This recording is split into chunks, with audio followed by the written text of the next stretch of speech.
Hi Stampers, it's Andrea from Prairie Sky Paper Crafts. Today for the how do I use it video, I'm using Stella. I love Wink of Stella. It's well used, it's well loved. It's the only glitter that's allowed in my craft room because it is contained in a pen. It can't spill, it can't go everywhere. I absolutely love it, and it's perfect for adding just a little bit of glitz and glamour to pretty much any project that you're working on. Today, because we had snow again yesterday, it's feeling kind of Christmassy, and I know it's not even Halloween yet, but whatever, it's fine. It's Manitoba. It happens. So I'm going to show you start to finish how to use Stella. So I'm just going to grab a pair of scissors and open the package. Now, for this project, or even just to get things started, you will need a scrap piece of paper. I'm just going to move my stamp set out of the way and bring in a sticky note pad. I've got a bit of a problem with sticky notes. I made this box. It's full of sticky notes. There are sticky notes all over my desk. I use them multiple times a day for multiple purposes. This was not endorsed by 3M. All right.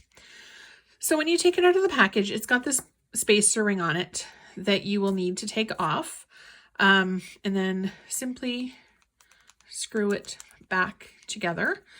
It is a little tight to screw back together, but that's what's going to get the ink flowing. The cap comes off, and the barrel is perfectly clean. It does say push here, so you're just going to give it a tiny little squeeze just to get, and you can just see the ink starting to flow there. I like to do it over a scrap piece of paper, just in case you get an ink blob. Now, once you get it going, you don't really need to squeeze it because it'll just keep itself primed and ready to go. When I store it, I put the cap back on and I store it brush side down so that it is always primed and ready to go. So I've already stamped off my project. One of my very favorite things to do is to do some watercolor. Now I've already done a couple of samples just to show you the difference that it makes on a couple of different papers.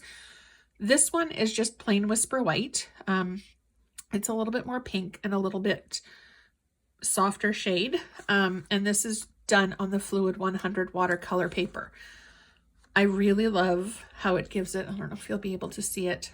It just gives it a little bit of sparkle and shine. And it's just that little bit of glitz that everybody wants for Christmas. So open up your brush and just start painting like you would if you were using a paintbrush. I tend to go center out and then just be a little bit more careful closer to the edges so you don't get a splotch. If you're using regular Whisper White or Whisper White Thick, both of them will work for watercolor applications as well. But with the regular Whisper White cardstock, you need to be a little bit gentler with how wet you make the paper. Wink of Stella doesn't get too terribly wet when you're using it, but I did notice in some areas that I went over a few more times, the paper did start to waffle a little bit. That should settle down after it dries, or you can give it a blast with your heat tool if you happen to have one. And this is really quick and really easy. Now I'll post my finished card over on my Facebook page when I'm done. My Facebook page is facebook.com/Prairie Sky Paper Crafts. And if you would like to try Wink of Stella for yourself, I would absolutely encourage you to do that because I think once you get started, it's slightly addicting. I've probably got at least 3 pens on my craft table at any given time because you never ever know when you're going to need it. If you would like to explore my Stampin' Up website, it's andreaestensen.stampinup.net, which I will also post on the video for you. And if you're in Canada, please shop with me. I do have a rewards program for my customers, as well as a VIP Facebook group. To get into the Facebook group, all you need to do is a $50 before tax purchase, and you're in for at least 6 months. All right, so there's that finished.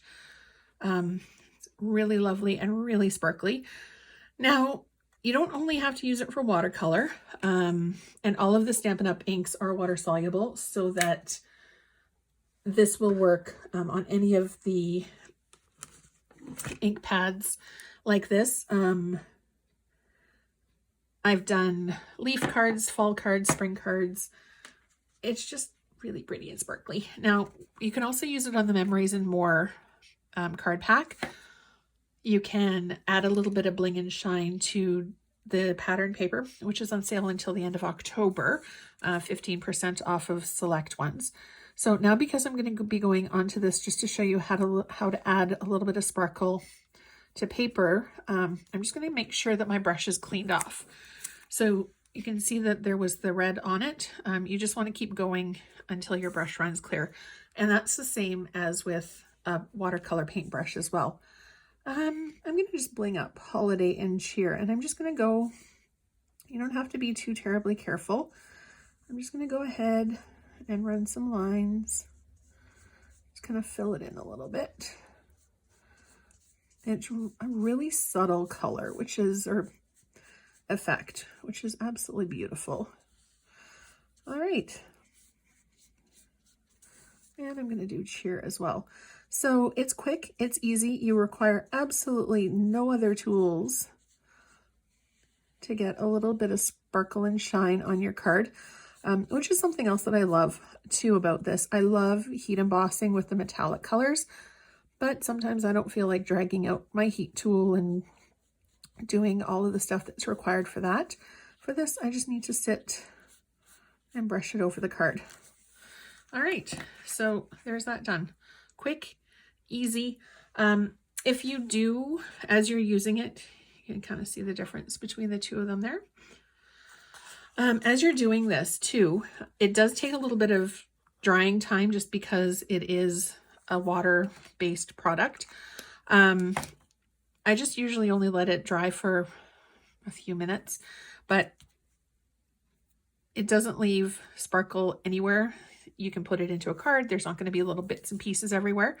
My final tip with Wink of Stella is once it's finished, don't throw it out. You can actually take this off, unscrew it again, and then fill the barrel with water and use it for watercoloring. That way it's really a 2-for-1 tool. It's got the brush tip, which is perfect for watercolors. And because there'll still be some sparkle left in the barrel, you'll have sparkly watercolor. I hope you found this tutorial helpful. Be sure to subscribe to get notification every time I post a new video. And I hope to see you soon. Have a great day.